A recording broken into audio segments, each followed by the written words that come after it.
Di hadapan para bangsawan yang lahir dari darah kerajaan, seorang pria tanpa garis keturunan agung berani bersumpah menaklukkan Nusantara.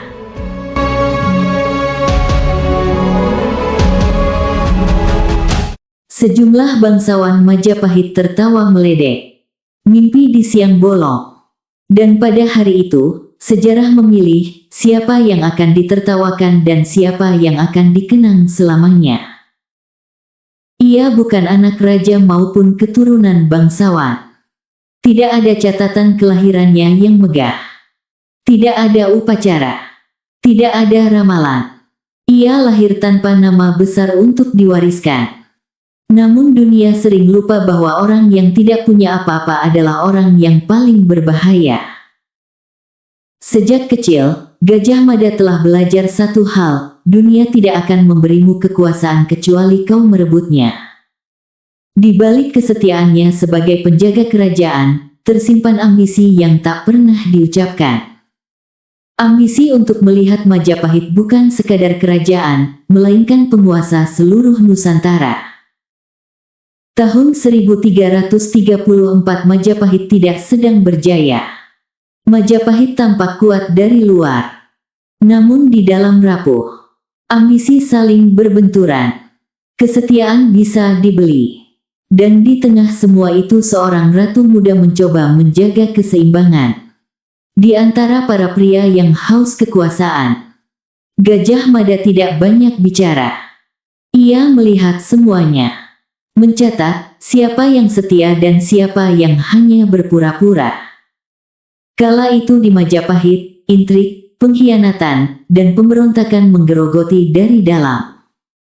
Ratu Tribuana Tunggadewi memikul beban yang tak ringan. Para bangsawan saling berebut pengaruh, tak ada visi. Tak ada arah. Di tengah kekacauan itu, seseorang melihat peluang.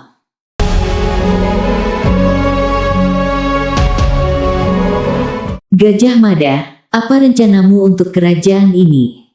Situasi hening.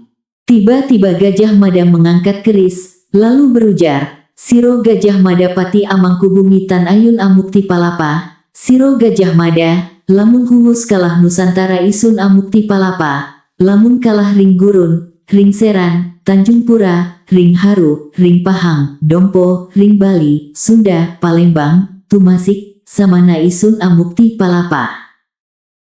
Artinya, adalah kamu Gajah Mada Pati Amangkubumi tidak ingin melepaskan puasa. Kamu Gajah Mada, jika telah menundukkan seluruh Nusantara di bawah kekuasaan Majapahit, saya baru akan melepaskan puasa. Jika mengalahkan Gurun, Seram, Tanjung Pura, Haru, Pahang, Dompo, Bali, Sunda, Palembang, Tumasik, demikianlah saya baru akan melepaskan puasa.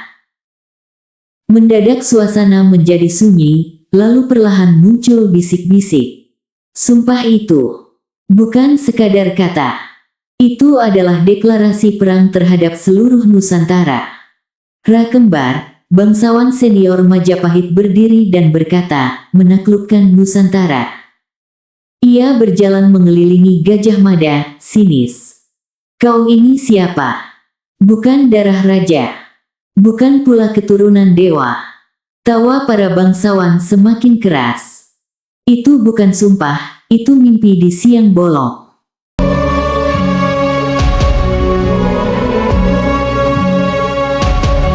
Tawa itu bukan sekadar ejekan. Itu adalah penghinaan terhadap seseorang yang berani melampaui batasnya. Namun, yang paling menakutkan, bukanlah orang yang marah saat dihina, melainkan, yang tetap diam. Gajah Mada berujar, kalian boleh tertawa hari ini. Tapi suatu hari, kalian akan menyaksikan sendiri apa arti dari sumpah ini. Tatapan matanya dingin, penuh keyakinan. Tidak ada teriakan dan amarah. Hanya keyakinan yang terlalu besar untuk dipahami orang lain. Melihat perseteruan para bangsawan, Ratu Tribuana Tunggadewi berdiri dari singgasana. Cukup. Yang dibutuhkan Majapahit bukan tawa melainkan keberanian. Ia menatap tajam Gajah Mada. Semua langsung diam. Ratu kembali berkata, jika sumpah itu adalah jalanmu, buktikan. Para bangsawan terkejut. Di saat semua orang meragukan, sang ratu memilih memberi kesempatan. Kita tidak bisa membiarkan orang seperti dia memimpin, ujar bangsawan lain. Wajah Ra kembar dingin, lalu berkata, dia akan jatuh oleh ambisinya sendiri. Bukan hanya Ra kembar, Ra banyak juga tak percaya kepada sumpah Gajah Mada dan terus memaki-maki dengan perkataan yang kasar. Jabung Trewes dan Lembu Peten tertawa-tawa mengejek Gajah Mada yang dianggapnya sombong dan tinggi hati.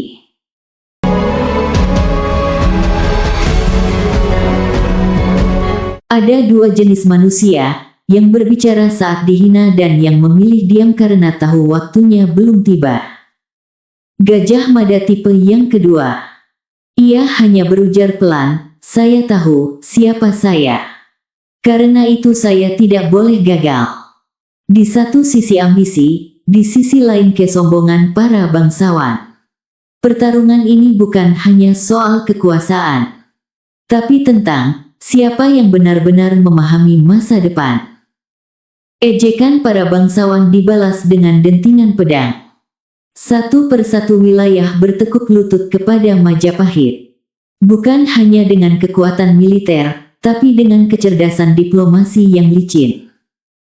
Gajah Mada membuktikan bahwa mimpi siang bolong itu adalah rencana strategis yang matang. Ra kembar melihat dengan mata kepalanya sendiri. Bendera Majapahit berkibar di tempat yang dikatakan mustahil.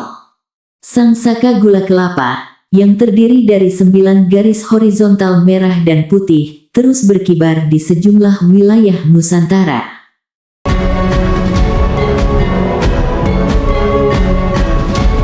Mereka menertawakan karena tidak bisa melihat sejauh Gajah Mada. Dan sejarah tidak pernah mengingat mereka yang tertawa. Hanya mereka yang berani bersumpah dan membuktikannya. Sumpah Palapa bukan mimpi. Itu takdir yang diperjuangkan. Sumpah Palapa bukan sekadar janji. Ia adalah awal dari penyatuan Nusantara. Sejarah selalu menyisakan satu pertanyaan, bukan tentang siapa yang paling kuat tetapi siapa yang berani bermimpi dan membuktikannya.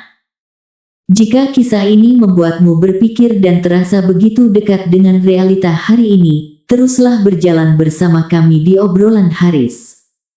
Bersama Ken Utami, mengupas kisah, makna, dan sisi terdalam dari sejarah yang mungkin belum pernah kamu lihat sebelumnya.